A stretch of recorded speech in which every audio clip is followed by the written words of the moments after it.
When I go to a class, no matter what reputation they have, no matter how much experience they have, whatever they're trying to teach, I always think there is some kind of nuance there. There's some kind of complexity.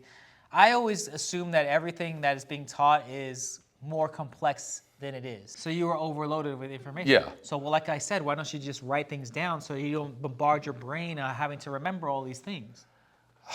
I, I I do write it down and I do have video, but I think it's just like I've never seen you with a spiral notebook in any class. Just so you no, know. no. Today's episode, we're going to talk about how much information is too much information when you're trying to learn tango. And Rob's popular criticism of me specifically as a teacher is that I used to be almost teach like tango, like the AP physics class version, where I spend a lot of time in details explaining how things work, and it's almost to the point where sometimes it's too much talking and less activities. But for me, I always have learned from the verbalization of somebody's perspective, because I can see somebody do it. I can watch things on the internet. I mean, obviously, the best way for me to learn is to feel it. But if I can't feel it from the person that's teaching it, the second best thing is for them to explain it, and explain it in a very detailed and precise way, because that is what I'll be thinking about as I dance. It's almost like there'll be like a voice of like Yoda as I'm dancing, and just like, oh yeah, and I remember to do that thing while I'm dancing. But there comes a point in time where you just maybe are bombarded, or the teacher is giving you so much stuff to think about that's like to focus on, like a agenda or a long list of things, that you just can't even focus on any of them because there's so many things to focus on. And so I don't know, is it somewhere like that? Yeah, definitely. For me, like one of the reasons why I'm appreciative of figures is, especially figures now, is because the figure only really teaches one or two techniques. It doesn't give you this myriad of everything to think about. It's just do the figure, pivot here. This is how, and then we look at the pivot and we can focus on the turn or whatever. So that's one of the reasons why I gravitate towards figures-based learning. And I think, especially for someone like myself, when there's too much to think about, like I just can't focus on anything, because I honestly, even in practice, I only could focus on one or two things at a time. Even if I have 15 things I want to work on, Yeah. it's just one or two things per session, and that's it. I, and when I try to do 3 or 4 things per session, it all falls apart. I don't get anything. So that's why, for me, like my limit is 1 or 2 topics, and yeah. I think this is very valuable for some people out there that are just starting tango, maybe in your first year or a couple years, and you probably maybe taken a couple workshops. I think it's important to know that in the workshop, they're going to say a bunch of different things, and at the end of the workshop, you're going to feel like, oh, I got all this information, and you're going to be like, oh, what does that mean, that all this information, does that replace the information I had learned previously? And I will say, not necessarily. Maybe in some cases, but not all.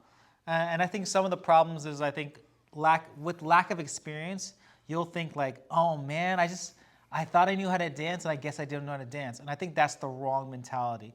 What you learn is valuable, and even though somebody's teaching something and it might be new to you, they are usually telling you their version of what they have understood for themselves. Now, does that make it a universal truth? Who knows, right? But usually it's just one side of the Rubik's Cube. And so I think with a lack of clarity there, I think some people out there might get kind of discouraged after a workshop that has a lot of conceptual things that I love and enjoy, because it will make you feel like, oh man, I guess the whole dance has been broken, and that's definitely not the case most of the time. Yeah, but I think it's normal to actually feel that your dance is broken, regardless of if it's learning more information or if it's valid or invalid or anything like that. Because even when I feel like I'm improving, there comes a point where it almost feels like I have to take a wrecking ball to, Some structures you built in your mind. yeah, because it's not saying that those structures are invalid, but it's almost like I need to break it away so that I could start this paradigm shift into this new mentality. So it's not necessarily a change of technique, but sometimes I have to like wreck everything because now I have to create space for this new mental space for me to approach the dance in a different way, even though it's the same technique, you know. So there's that too. But I think it's also a bit difficult because sometimes the teacher's saying the same thing in a different way, but your interpretation is what you think is wrong, and then you have to destroy everything and relearn and learn something new. But many times I find that it's the same thing. It's just that they're using different words, they're maybe tickling a different part of your brain. Yeah. So I would. I know it's discouraging to feel like, you know, that you don't know what tango is and now you rediscovered it and you have to start all over again. But but I've come to accept that this is just part of the process, and every time you break it down, rebuild it, you just pop back faster. So that, you know, I just think it's part of the process, and a person just, you know, you just get over it. Yeah, I learned early on that I think a really good lesson is something that you're trying to implement, and in that process, your dance is gonna feel broken because you're trying new things. That means that you're trying to adjust and adapt to the thing that you learned. So that's not necessarily a bad thing. And I've always had early on, like privates with Brian, he would always break my brain, and it's just kind of like almost intentionally, right? Because it was almost like a way of me resetting myself and then reevaluating and then seeing if you want to incorporate that or not. And I think it's hard because I think sometimes it comes, depending on the delivery, some teachers come off like this is the gospel truth. Like what I'm saying is like you should follow. There is no other way. And while I agreed with the passion behind it, and while I do think that there are really good teachers out there with very strong background and very, well proposed systems in place, I do think that it's really hard to say universally this is what you should do. And so, yeah, I find that almost every master teacher or experienced teacher or maestro or whatever, they have usually learned one or two sides of the Rubik's Cube. And for me, I always take it that way. It's like, all right, this is a side of the Rubik's Cube that I never, really, tried to think about, and they're giving me ways to think about it now. And so, and of course, this Rubik's Cube is not just like, I don't know, 6 sides or 4 sides, and it's many different sides, right? Because some of these masters know a lot of different things. But at the same time, I never think that this person knows everything. Yeah, it's also, I mean, it's difficult. I think it's difficult to get to the conclusion that you came to, because especially if you're new, it's like, okay, well, this guy's a world champion. This guy's a master. This guy's been doing it for 50 years. This guy came from a really strong legacy. Like, who am I to question this kind of stuff? So I think that's really easy to, as a beginner, even now, sometimes like I think I fall into that too, where I'm like, oh, this person's just the big cheese. I gotta change everything to this way. And there's nothing wrong with that. No, There's some validity towards that. There's some pioneers and legends in Argentine tango, and it's good to know some insight from them. yeah, no, I agree, but I think it takes a lot of experience to say, hey, they're a bit dogmatic, but that's not the case, and I'm gonna find my way, but I'm going to be inspired by all these teachers that I take and all this information that I've gathered, and I'm going to mix it in a bowl and take out the things that I think aren't working, and make my own dance. I think it takes a while for people to get to that spot. But on the flip side, I also understand why teachers present themselves as like the way. There have been times I've taken workshops where a teacher will say, "There's my technique and bad technique." I've heard that more than once. But I think a teacher has to kind of say that because it's to make their class more commercially viable. It's not. I mean, Yeah, it's to sell. You got to sell. Yeah. As a Tango teacher, you have to get people in your classes. You have to market yourself and sell. Yeah, I mean, do they necessarily believe that? Maybe, maybe not. But I think the other thing is they have to present themselves in that manner so that they don't get challenged all the time in class. Because when they get challenged in class, it's just taking time away from the I students. love the challenge. Please, at any moment in time, if I love when students have a question and hopefully I have an answer, and if they don't, they make me think about something, and yeah. Yeah, but I know you appreciate that. Yeah. But sometimes, I've been to a few festivals where there's that person who just wants to just egg it on, and it's almost like a class heckler, and that's also Yeah, not going that far. A heckler is too much. I think the best way to approach it is when I go to a class, no matter what reputation they have, no matter how much experience they have, whatever they're trying to teach, I always think there is some kind of nuance there. There's some kind of complexity. I always assume that everything that is being taught is more complex than it is. And I think if you have that attitude, it will set you up more so because you'll always want to find different versions of it, different ways around it, as opposed to the person that goes into class like, well, I've been dancing for this much time, I've had so many teachers, I've had a class like this before, I've done this thing, and kind of going in this attitude is like, oh, I know how to do that. And I think when you come to this idea of like, oh, I already know how to do that, I think you are in a very bad place to grow or flourish in your own tango dancing. I totally agree. But on the flip side, to play devil's advocate, I think a lot of these people who have that attitude don't realize they're in a bad position. Because they'll go, oh, I've been dancing for 20 years. I know what I'm doing. I'm just here for a refresher course, or I'm just here just to make sure I didn't miss anything, or when they're so content with their work, and it's almost like they're going to these classes just to burn time because they need to fill up their time with something. That's a really, really bad spot as a student and as a learner. And if you could avoid that, and I think most people will agree, like, yeah, it's a bad thing. I think that's a thing to avoid, and you always want to be learning. But I also see that it's really easy to fall into this trap where it's easy just to go, oh, I get all the dances I want. Like I'm a great person. I'm a great dancer. Like who cares about not winning Mundial or not winning ATUSA because that's just a homogenous thing. It's my own style.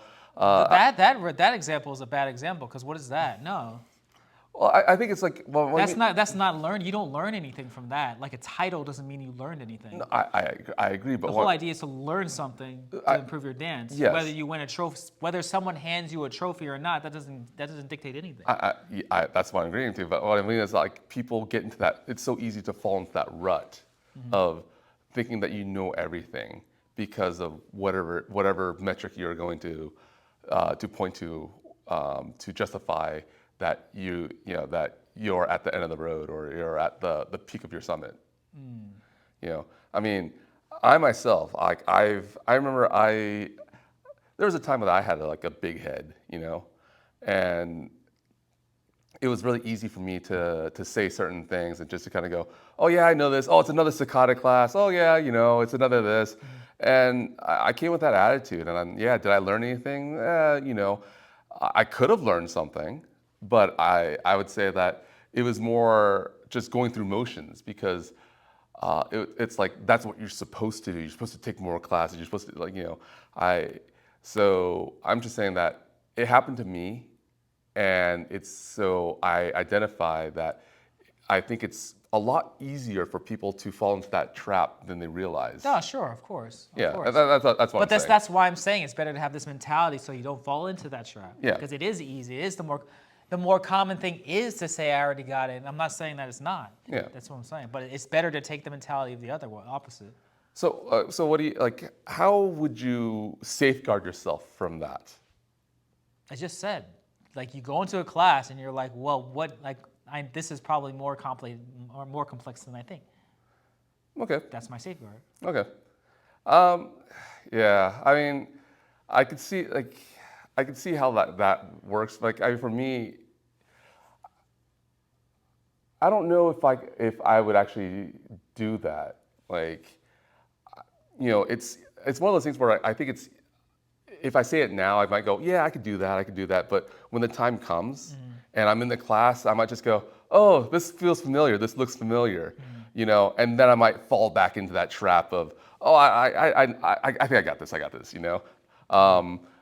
So I'm not too sure what I would do. Like, for me, the only reason that I'm in a better place of learning now is that I have teachers that are very critical on me and who's actually humbled me so much that now I'm in this position. But I think that if I didn't have that, again, it's one of those things. It's really easy to go, yeah, I agree with you, Derek, and then go into class and then I go, oh, yep, it's cicadas. I got it. You lean back and and you don't like dump your weight in all the way, and it's the same cicadas. Okay, I got this. So that's what I mean. I think it's very easy to fall into that, and the only way that I'm in the position I'm in now is just because like my whole Tango world got flipped upside down when I realized that I wasn't as good as I thought, and that came from good teachers that I trusted who told me the truth, and it didn't come from me myself. Whereas I think that might have came from you yourself, or you probably had this experience a lot earlier than I did. So yeah, I'm not too sure. Like, I'm not too sure how to go about it, except to have this humbling experience. Yes. I think that either for me at this point, you find the silver lining, or you probe and ask more questions, right? So if you think it's very simple, then you take apart a piece of this and like, well, what can you explain exactly what you're doing in this moment here, like what I'm looking for, what thing. And if that doesn't get you anywhere, I just take a class and be like, well, I kind of look at how it was taught. Like, what would I do differently if I was going to teach a similar concept or class like that? Okay. That's what I do. All right. Hey, so we just had this workshop this past weekend, and it was a lot of information.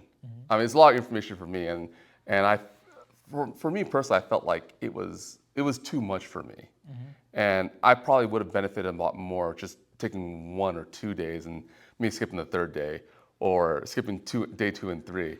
So, how does a person gauge what is too much? Like when like sometimes it's my ego because I'm like, I think I can hold on, I have a tank, I could do this, Yeah. But like, when does, Too much mentally or too much physically? too much mentally. Like physically, I don't, physically, I'll take an Epsom salt bath, whatever, but too much mentally. Too much mentally? Have you ever like wrote anything down or put in a notebook or a voice memo or? Yeah, I have, but still, I think. For me, it was more the pacing because it was. I wouldn't say it was too much mentally for me. It was more. Oh, that's what you just said. No, I no. said how mentally or physically. You said Well, mentally. well, okay. I meant too much mentally, as in like, in 3 days is too much. If it was spread out over a week, maybe like I'd say, okay, that's a more adjustable timeline for me. But because it was like 3 hours a day, 3 days back to back, that's just like, oh, it's like I would have benefited. Like, for me, looking back, I would have benefited a lot more if I just did 1 day. So you were overloaded with information. Yeah. So, well, like I said, why don't you just write things down so you don't bombard your brain having to remember all these things? I do write it down and I do have video, but I think it's just like I've never seen you with a spiral notebook in any class. Just so you No, know. I don't do a spiral note. Like, Okay. I put on notes on my cell phone. Okay, well, I've never seen you with a cell phone like. Not that much, but I was just like, I think mostly like, what I'll do is like I'll write down like, oh yeah, do this drill, you know, like I really like the cicada drill, for example, where it's like, But a drill is not the mental processing. That's a physical task. to me it's still a mental process. But it's not, because you said you were overloaded with concepts and things. Yeah, But that's not a concept, it's a drill. but the drill helps me with the concept. Yeah, but I mean, all right, I mean, you can write down, all right, here's a drill, but like, if you write down the drill, like, you have to think about what are you getting from it? What are you trying to work on? And what's the importance of the drill? I think the importance of the drill is to build more, like, in this specific instance, like the cicada drill, I think it was to build more familiarity and to have like that mental sharpness to go to the next one, because I stop at 3, and that's what I'm familiar with. I'm familiar with 3 cicadas back to back, and when I try to do a 4th one, regardless of where I am at, like whether, I mean, it's like I just my brain just shuts down and go, I don't know how to do a 4th one, even though like if I do 2 side steps, then I can start over. It's just like a mental block for some reason. So in that case, I wrote about how to enter into into those positions, like some of the things that we did, like the side step to the cicadas, and those were interesting drills to me because I've never did cicadas in that way, in that start. And I guess it's because I think of things more figure oriented, that it's like, oh, it's a new figure. But again, it's like I have an issue with getting past 3 cicadas, and that was like something that I wrote down. I'm like, okay, well, this is a setup of how you train for cicadas to go from like 1 to 16 or what, to whatever it is. So that's kind of what I wrote down there. Well, at least that's the concept I was thinking of. Maybe that's not a concept to you, but that's the concept to me. Concept to me is like, all right, in the cicadas, what should I be looking for? And one of the things that they covered in the workshop was like this idea of crossing paths in the cicada and going further. And so that's what I would write down. Instead of, I used to think a cicada was to displace something, which is like I take the spot, a previous spot of where it is, but it's not exactly the previous spot, it's past that. And so I would try to articulate to remember exactly what the differences are. That to me is the concept. Okay. Then in that case, the concept I wrote down was like cicada in close embrace, like closer to the foot and away from the foot, the results Yeah, exactly. that happen. Those are concepts. So yeah, those are the concepts I wrote down. But to me, I guess I'm so focused on the whole how to get to the 4th cicada, because that was the brain buster for me. Like it was easier for me to understand the idea that if I was going closer to 1 foot, this is the result. And I'm like, okay, that makes sense. But it makes sense to me logically when I talk about it. But it didn't make. But then it's like I have to do it with my body. And I'm like, okay, well then that feels right or whatever. But I guess the thing that really broke me down was getting to the 4th or 5th cicada, and I don't know why I was having this mental block, but I guess that's the thing I want to focus on. Okay. Yeah, let us know in the comment section if you've ever felt overloaded from a workshop or a class, and what was your methods in order to, avoid this from happening to you. But yeah, we'd be curious to know. But thank you so much for watching, and we will catch you on the next one. Thanks for tuning in to this episode of Left Foot, Right Foot. We appreciate your support, and make sure you click that subscribe button and that like button. It really helps with the algorithm, and also you receive all our latest updates. Thank you.